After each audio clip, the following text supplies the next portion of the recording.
Hello everyone, आज हम करेंगे क्लास 5th की जो आपकी हिंदी की बुक है उसका चैप्टर नंबर 8 काजीरंगा राष्ट्रीय उद्यान की यात्रा। काजीरंगा जो नेशनल पार्क है उसकी यात्रा यानी कि ट्रैवल या फिर उस वहाँ पर घूमने गए हैं उसके बारे में ये चैप्टर रहेगा। प्रिय बच्चों, यह पत्र मैं तुम्हें काजीरंगा राष्ट्रीय उद्यान से लिख रहा हूँ, यानी कि वो वहीं पर हैं अभी, मतलब जिस टाइम उन्होंने ये लेटर लिखा। काजीरंगा उद्यान असम में ब्रह्मपुत्र नदी के तट पर स्थित है। यहाँ विभिन्न प्रकार के पशु व पक्षी हैं। आज सुबह ही हम हाथियों पर चढ़कर उद्यान देखने गए। इसके लिए हमें बहुत सवेरे उठना पड़ा, तब सूरज भी नहीं निकला था। काजीरंगा उद्यान कहाँ है? ब्रह्मपुत्र नदी के तट पर यानी कि किनारे पर है, और इसमें बहुत अलग अलग तरह के एनिमल्स, बर्ड्स वगैरह हैं। और इसके लिए सुबह हाथियों पर गए थे, और सुबह सुबह बहुत जल्दी इन्हें यहाँ पर उठना पड़ा था, तब तक सूरज भी नहीं निकला था। उद्यान में सैकड़ों पशु थे, यानी कि बहुत ज़्यादा थे। हिरन और जंगली भैंसों के कई झुंड आराम से घास चर रहे थे। उनमें से कुछ एक सींग वाले गैंडे भी थे, मतलब अलग अलग सारे जानवरों के बारे में यह बता रहे हैं। इसी पशु के कारण काजीरंगा पूरे संसार में प्रसिद्ध है। तो यहाँ पर जो एक सींग वाला गैंडा मिलता है, इसकी वजह से काजीरंगा को पूरे वर्ल्ड में जो है फेमस है। हिरनों और भैंसों ने हमें संदेह की दृष्टि से देखा और अलग हट गए। तो जैसे हिरन और वो थे वहाँ पर, भैंसे थे, उन्होंने जैसे ही देखा कि ये लोग ऐसे चढ़कर आ रहे हैं तो वो थोड़े से अलग हो गए। उन्हें ये लग रहा था कि ये पता नहीं कौन है, पर गैंडे वहीं जमे रहे। लेकिन ये जो एक सींग है ना इनके यहाँ पर, इन्हें बोला जाता है एक सींग वाले गैंडे, लेकिन वो वहीं खड़े रहे। हमने एक सींग वाला गैंडा पहली बार देखा। यह हाथी के बाद भारत का सबसे बड़ा पशु है। तो हाथी के बाद सबसे बड़ा पशु इसे ही बोला जाता है। इसको इंडियन राइनो, भारतीय गेंडा भी कहते हैं। यह केवल भारत और नेपाल के जंगलों में मिलता है। इंडियन राइनो के शरीर पर मोटी तह होती है। देखो ऐसे लगता है कि कुछ जो है इसके ऊपर चद्दर टाइप से कुछ उड़ा रखा है, जैसे वह कवच पहने हो। इस पर हमारे महावत ने एक रुचिकर कथा सुनाई। तो अब इसके बारे में एक कथा कहानी बताई यहाँ पर। भगवान कृष्ण ने एक बार सोचा कि हाथी के बदले गैंडे को रण क्षेत्र में भेजा जाए। तो उन्होंने सोचा कि हाथी तो हमेशा ही जाता है, अब की बार गेंडे को भेजते हैं। उन्होंने उसे कवच पहनाकर अभ्यास करवाया, तो उसे कवच पहना दिया। पर गेंडा निर्देशों का पालन न कर सका, लेकिन जैसे जैसे उसको इंस्ट्रक्शन दी जा रही थी वो उन्हें नहीं समझ पा रहा था। बस भगवान कृष्ण ने कवच सहित ही उसे वापस वन में भेज दिया। तो इसलिए भगवान कृष्ण ने क्या किया, जो कवच उसे पहनाया था प्रैक्टिस करने के लिए, वो पहने पहने ही उसे भेज दिया कि तुम्हें नहीं समझ आ रहा, तुम वापस वन में चले जाओ। सैकड़ों वर्ष पहले इंडियन राइनो यानी कि भारतीय गेंडे पश्चिम में पेशावर से लेकर पूर्व में असम तक पाए जाते थे। पर लोगों ने राइनो के सींग पाने के लिए उनका शिकार किया। तो पहले बहुत ज़्यादा थे, लेकिन इनका जो सींग है वो बहुत जो है कॉस्टली होता है। तो लोग जो है इसके लिए इन्हें मारने लगे कि इनका सींग ले लेंगे, तो इन्हें शिकार करने लगे, मारने लगे। लोग यह मानते हैं कि सींग में औषधि संबंधी गुण है, कि इसमें कुछ गुण है जिससे दवाई वगैरह बनाई जा सकती है। बाद में वैज्ञानिकों ने सिद्ध किया कि सींग में ऐसा कुछ भी नहीं है। इंडियन राइनो का शिकार इतनी अधिक संख्या में हुआ कि अब उनकी संख्या कम हो गई है। तो उस टाइम बहुत ज़्यादा शिकार होने लगा, तो अब इनकी संख्या बिल्कुल कम हो गई है। इनमें आधे से अधिक काजीरंगा में ही रहते हैं, और जितने बचे हुए उसमें से आधे से ज़्यादा कहाँ है? काजीरंगा में। इसलिए पूरे संसार से पशु प्रेमी इसे देखने काजीरंगा आते हैं। हमारा हाथी आगे बढ़ा तो एक मादा राइनो यानी कि गेंडा, जो मतलब मादा है, फीमेल है, वो मिली, अपने बच्चे के साथ दिखाई दी। महावत हमें पास नहीं ले गए। उन्होंने कहा कि शिशु साथ में हो तो मादा राइनो हिंसक हो जाती है, यानी कि वो मार सकती है, चोट पहुंचा सकती है अगर उसका बच्चा साथ में है। हाथी के पास आने पर वह हमला कर सकती है। अगर हाथी उसके पास जाएगा तो उसे लगेगा कहीं वो मेरे बच्चे को चोट पहुंचाने तो नहीं आ रहा, तो वो उसे हमला कर सकती है उस समय पर। सुबह की यात्रा में हमने हिरणों के अन्य एक झुंड देखे। तो बहुत जो है हिरन थे वहां पर, उनके बहुत सारे झुंड उन्होंने वहां देखे। काजीरंगा में 4 प्रकार के हिरन हैं। तो हिरन भी अलग अलग प्रकार के हैं, भौंकने वाले, बोने सुअर हिरन, दलदली हिरन और सांबर हिरन।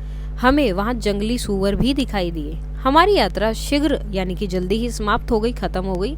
मेरा मन अभी भरा नहीं था। अगले दिन सुबह का नाश्ता करके हम फिर निकल पड़े, फिर ब्रेकफास्ट किया, फिर सुबह फिर चल पड़े। और पहले हाथी पर गए थे, अब कहाँ गए? जीप में गए। साथ में वन संरक्षक भी थे, यानी कि जो वहाँ जॉब करते हैं, मतलब फॉरेस्ट के उसके लिए सेफ्टी के लिए जो होते हैं वो। ड्राइवर हमें एक बील यानी कि झील की ओर लेकर गए। तो एक लेक थी, वहां पर लेके गए। बील पर सैकड़ों पक्षियों के झुंड थे। अब उन्होंने पहले क्या देखा? पशु देखे। आज क्या देख रहे हैं? पक्षी, बर्ड्स। पेल्विन एक जल पक्षी है। सारस, बगुला, कलहोन इत्यादि बहुत सारे पक्षी वहां पर थे। एक स्थान पर इतने सारे पक्षी मैंने कभी नहीं देखे थे। बील के पानी में कुछ उदबिलाव भी उछल कूद कर रहे थे। तो अलग अलग जानवर उन्होंने देखे, अलग अलग चीज़ें वहाँ पर देखी। लौटते समय तो हमारे भाग्य ही खुल गए। अब लौटते समय क्या हुआ, सामने जंगली हाथियों का एक झुंड दिखाई दिया। हमें बहुत प्रसन्नता हुई। तो जब वो आ रहे थे, पूरा झुंड आया, तो उन्हें बहुत अच्छा लगा उन्हें देखकर। झुंड में 5-6 बच्चे भी थे। जब तक पूरे झुंड ने रास्ता पार नहीं कर लिया, तब तक एक विशाल हाथी खड़ा निगरानी करता रहा। तो उन्हें रास्ता क्रॉस करना था। जब तक सारे झुंड ने, मतलब जो उनका लीडर था, वो वहीं खड़ा रहा, जब तक कि सारे झुंड ने वो रास्ता क्रॉस नहीं कर लिया। काजीरंगा में मांसाहारी रॉयल बंगाल टाइगर भी है, पर हमें दिखे नहीं। गाइड ने बताया कि उन्हें देखना कठिन है क्योंकि वे रात में ही निकलते हैं। मांसाहारी यानी कि जो मांस खाते हैं, तो जो टाइगर हैं वो भी वहाँ पर है, रॉयल बंगाल टाइगर बोला जाता है, लेकिन वो मोस्टली रात में ही निकलते हैं, तो इसलिए उन्हें दिन में नहीं दिखे। कुल मिलाकर यह एक अद्भुत अनुभव था। तो बहुत अच्छा एक्सपीरियंस था। काजीरंगा में अलग अलग प्रजाति के पशु शांति और भाईचारे से संग संग रहते हैं। मेरे मन में यह बात बार बार उठ रही थी कि क्यों नहीं मानव भी इनकी तरह ही शांतिपूर्ण मिलजुल कर रहता। तो मैं सोच रहा था कि अगर इतने सारे पशु पक्षी आराम से एक साथ रह सकते हैं, तो इंसान क्यों नहीं रह सकता। हम अपने वन्य साथियों से बहुत कुछ सीख सकते हैं। तो हम हमारे जो वन में रहने वाले ये साथी हैं, पशु और पक्षी हैं, इनसे बहुत सारी चीज़ें सीख सकते हैं, है ना। तो आपसे क्वेश्चन पूछ रहे हैं, क्या नहीं सीख सकते। तुम्हारे चाचा अरूप कुमार दत्ता, ठीक है, उन्होंने ये पूरी जो है लेटर लिखा है। सो अब पहले कुछ शब्दार्थ कर लेते हैं। उद्यान, बाग या बगीचा। महावत, हाथी की देखभाल करने वाला। कवच, बाहरी आवरण जो किसी से रक्षा करता है। जैसे कि हम क्या करते हैं, स्वेटर पहन लेते हैं सर्दी से बचने के लिए। तो पहले क्या होता था, जैसे युद्ध वगैरह होते थे, वो कुछ जो है जैकेट्स वगैरह या ऐसे बुलेट प्रूफ जो जैकेट्स वगैरह होती है, उस तरह की चीज़ें। रण क्षेत्र, जिस स्थान पर युद्ध हो। हिंसक, हिंसा करने वाला। निगरानी, देखभाल। अद्भुत, अनोखा। बील, झील। प्रजाति, किसी जानवर या पौधे का प्रकार। फर्स्ट क्वेश्चन है, नीचे दिए गए चित्र को ध्यान से देखिए, इनमें कौन कौन से पशु पक्षी दिखाई दे रहे हैं। तो ये जैसे पक्षी हैं, पशु और पक्षी हैं, इनके अकॉर्डिंग इनके नाम नीचे लिखे हैं। जैसे कौन कौन से हैं, पेलिकन, हाथी, गेंडा, तेंदुआ, कटफोड़ा, जैसे पक्षी बोलते हैं, पक्षी है एक, सॉरी, भेड़िया, हिरन और बाघ। तो ये सारे यहाँ पर दिखाई दे रहे हैं। आपने इन पशु पक्षियों को कहाँ कहाँ देखा है। तो आपने जो है इन्हें अगर देखा है तो कहाँ पर देखा, अगर नहीं देखा तो आप डायरेक्ट नहीं भी लिख सकते, अदरवाइज देखा है तो कहाँ देखा। जैसे इन पशु पक्षियों को मैंने कुछ को चिड़ियाघर में, राष्ट्रीय उद्यानों में, टीवी या किताबों में देखा है। इस पाठ में पशुओं के स्वभाव के बारे में क्या क्या बताया गया है। सो पाठ में बताया कि हिरन और जंगली भैंसें संदेह की दृष्टि से देखती हैं और पास आने पर दूर हट जाते हैं। गेंडे शांत हैं, लेकिन मादा गेंडा अपने बच्चे के साथ होने पर हिंसक हो सकती है। जंगली हाथी अपने झुंड की रक्षा के लिए निगरानी करते हैं। आप कहाँ कहाँ की यात्रा पर जाना चाहेंगे और क्यों, तो आपको अपने अकॉर्डिंग बताना है, जहाँ पर आपको सही लगे। जैसे मैं काजीरंगा राष्ट्रीय उद्यान, जिम कॉर्बेट और सुंदरबन जाना चाहूँगा। मुझे वहाँ जंगली जानवरों जैसे गेंडे, बाघ और हाथियों को देखना अच्छा लगेगा। साथ ही प्रकृति का आनंद लेना और नई चीज़ें सीखना चाहूँगा। अब नीचे कुछ प्रश्न दिए हैं, उनके सही उत्तर के सामने आपको स्टार बनाना है। एक से अधिक उत्तर भी सही हो सकते हैं। तो अब हमारे जो क्वेश्चंस हैं, फर्स्ट है, चाचा अरूप को यात्रा के समय किसने संदेह की दृष्टि से देखा। तो भैंसों और हिरणों ने। काजीरंगा में रॉयल बंगाल टाइगर भी है, उसे देखना कठिन क्यों है, क्योंकि वो रात को निकलते हैं। एक विशाल हाथी तब तक निगरानी करता रहा जब तक पूरे झुंड ने रास्ता पार नहीं कर लिया। अब कुछ क्वेश्चन आंसर है जिनको आपको अपनी लेखन पुस्तिका यानी कि नोटबुक में लिखना है। यह पाठ एक पत्र है, तो एक पत्र लिखा है। यह पत्र किसने, किसे और क्यों लिखा। सो यह पत्र चाचा अरूप ने अपने भतीजे और भतीजियों को लिखा है, क्योंकि उन्होंने लास्ट में चाचा लिखा है, तो चाचा लिखा है तो उसके भतीजे भतीजियों के लिए होगा। उन्होंने काजीरंगा राष्ट्रीय उद्यान की अपनी यात्रा के अनुभव को साझा करने और वहाँ के पशु पक्षियों के बारे में बताने के लिए पत्र लिखा। मादा गेंडा कब और क्यों हिंसक हो जाती है। मादा गेंडा अपने बच्चों के साथ होने पर हिंसक हो जाती है, क्योंकि वह अपने बच्चे की रक्षा करना चाहती है। भारतीय गेंडों की संख्या क्यों घट रही है। सो भारतीय गेंडों की संख्या इसलिए घट रही है क्योंकि लोग उनके सींग के लिए उनका शिकार करते हैं। लोग मानते थे कि सींग में औषधीय गुण है, जो कि नहीं थे। भगवान कृष्ण ने हाथी के स्थान पर गेंडे को रण क्षेत्र में भेजने का विचार क्यों छोड़ दिया। क्योंकि भगवान कृष्ण ने गेंडे को रण क्षेत्र में भेजने का विचार इसलिए छोड़ा क्योंकि गेंडा उनके निर्देशों का पालन नहीं कर सका। तो आप सिर्फ इतना लिखेंगे तो भी हो जाएगा। प्रथम दिन की यात्रा के बाद लेखक का मन क्यों नहीं भरा? प्रथम दिन की यात्रा के बाद लेखक का मन इसलिए नहीं भरा क्योंकि वह काजीरंगा के पशु पक्षियों और प्रकृति को और अधिक देखना चाहते थे। दिए गए चित्र को ध्यान से देखिए। अब ये पिक्चर को देखो, यहाँ पक्षी से संबंधित एक प्रश्न दिया गया है। आपको क्या करना है, आप भी अपनी लेखन पुस्तिका में इस पक्षी से संबंधित 3 और प्रश्न का निर्माण करेंगे। जैसे ये किसका चित्र है, यह पक्षी कहाँ पाया जाता है, इसका रंग कैसा है और यह पक्षी क्या खाता है। तो इस तरह से आप कोई भी क्वेश्चंस जो है यहाँ पर बना सकते हैं। 3 क्वेश्चन आपको बताने हैं। भाषा की बात, कोष्टक यानी कि जो ऐसे ब्रैकेट होते हैं उसमें उचित शब्द का चयन करके रिक्त स्थान की पूर्ति करना। जैसे आज डैश ही हम हाथियों पर चढ़कर उद्यान चले गए। तो सुबह हमने एक सींग वाला गैंडा पहली बार देखा। हमारी यह यात्रा जल्दी समाप्त हो गई। ड्राइवर हमें एक बील यानी कि झील की ओर ले गया। मार्गदर्शक गाइड ने बताया कि उन्हें देखना कठिन है। सामने जंगली हाथियों का एक झुंड दिखा। यहाँ झुंड शब्द का प्रयोग हाथियों के समूह के लिए किया गया है। सो भिन्न भिन्न समूहों के लिए ऐसे ही कुछ अन्य शब्दों का प्रयोग होता है, जैसे अंगूर का गुच्छा। ठीक है, तो इसी तरह से नीचे जो है कुछ चित्र दिए गए हैं, उनके सही नाम का मिलान आपको करना है। ठीक है, ये दिया हुआ है। जैसे अगर चाबी है, चाबियों को हम क्या बोलते हैं एक साथ है, तो छल्ला या गुच्छा जो उसे बोल देते हैं। ये क्या है, जब बहुत सारे बच्चे एक साथ पढ़कर बैठ के पढ़े हैं तो कक्षा। ये क्या है, छत्ता, तो इसे क्या बोलते हैं, छत्ता। इधर मैच हो जाएगा। ये क्या, बहुत सारे लोग एक साथ खड़े हैं तो भीड़। ये क्या हो गया, गट्ठड़। और अगर बहुत सारी शीप एक साथ है तो उसे बोलते हैं रेवड़। इस तरह से आप इनको लिख सकते हैं। अब मिलान किए गए समूह वाले शब्दों का प्रयोग कीजिए और उनसे क्या करना है, एक सेंटेंस बनाना है। मेले में लोगों की बहुत भीड़ है। छत्ता, बच्चे ने गलती से मधुमक्खियों के छत्ते पर पत्थर मार दिया। गुच्छा, मेरे घर की चाबियों का गुच्छा कहीं खो गया है। गट्ठर, औरतें सिर पर लकड़ियों का गट्ठर उठाकर जंगल से लौट रही थी। झुंड, जंगल में हाथियों का झुंड नदी पर पानी पीने गया। रेवड़, पहाड़ी रास्ते पर भेड़ों का रेवड़ आगे बढ़ रहा था। कक्षा, सभी छात्र कक्षा में पढ़ रहे थे। घोड़ा घास खाता है, घोड़ा शाकाहारी है। ऊपर दिए गए वाक्यों में एक ही बात 2 प्रकार से लिखी गई है। जैसे घोड़ा घास खाता है वाक्य में घास खाने वाले वाक्यांश के लिए शब्द, अब इस पूरे के लिए क्या यूज कर दिया, शाकाहारी का प्रयोग होता है। अनेक शब्दों के लिए इस प्रकार के एक शब्द का प्रयोग से वाक्य के अर्थ में कोई अंतर नहीं आता। अब नीचे जो है कुछ वाक्यों में रेखांकित वाक्यांश के लिए आपको क्या करना है, उनका अर्थ बताना है क्या होगा। ठीक है, जैसे काजीरंगा का सौंदर्य देखने योग्य है, तो ये क्या बन जाएगा, दर्शनीय है। इनको दोबारा लिखना था, तो काजीरंगा का सौंदर्य दर्शनीय है। रश्मि का कार्य प्रशंसा के योग्य है, तो प्रशंसनीय है। ठीक है, जो लाइन पूरी दी हुई है ना उसको छोड़ के प्रशंसनीय लिखोगे। गौरव को उसके सहपाठी मधुर बोलने वाला लड़का मानते हैं, तो मृदुभाषी। ठीक है, विद्यालय में सप्ताह में एक बार श्रमदान किया जाता है, यानी कि साप्ताहिक श्रमदान किया जाता है। मेरा बड़ा भाई सैनिक है। ठीक है, बड़ा भाई, बड़े भाई को बोला जाता है अग्रज, तो मेरा अग्रज सैनिक है। पाठ के आगे, इस पत्र में बहुत से प्राणियों के नाम आए। आप उन प्राणियों को किस नाम से पुकारते हैं? अपने अभिभावकों की सहायता से कुछ पशु पक्षियों के नाम यहाँ लिखिए। जैसे भारतीय गेंडा, बोना सुअर हिरन, जंगली भैंस, जंगली सुअर, जंगली हाथी, उदबिलाव सारस और रॉयल बंगाल टाइगर। नीचे भारत के मानचित्र में कुछ प्रमुख राष्ट्रीय उद्यान दर्शाए गए हैं। इसमें दी गई सूचनाओं को समझते हुए प्रश्नों के उत्तर लिखिए।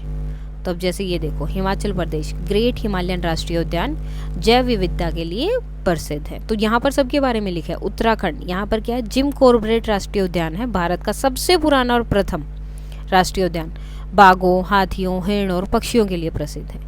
राजस्थान, रणथंबोर राष्ट्रीय उद्यान बाघों के लिए प्रसिद्ध है। उत्तर प्रदेश, दुधवा राष्ट्रीय उद्यान दुर्लभ और लुप्त प्राय प्रजातियों के लिए, मतलब जो चीज़ें जो प्रजातियां हैं, जानवर हैं जो गायब हो चुके हैं, बहुत कम बचे उनके लिए।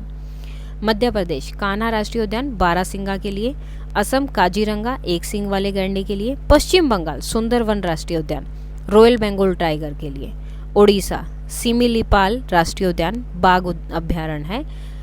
केरल, पेरियार राष्ट्रीय उद्यान हाथियों के लिए प्रसिद्ध है। अब हाथियों के लिए प्रसिद्ध राष्ट्रीय उद्यान कौन सा है, तो यह भी हमने पढ़ा है, पेरियार राष्ट्रीय उद्यान केरल में। सुंदरवन राष्ट्रीय उद्यान किस राज्य में स्थित है? सुंदरवन राष्ट्रीय उद्यान पश्चिम बंगाल में स्थित है और यह रॉयल बंगाल टाइगर के लिए प्रसिद्ध है।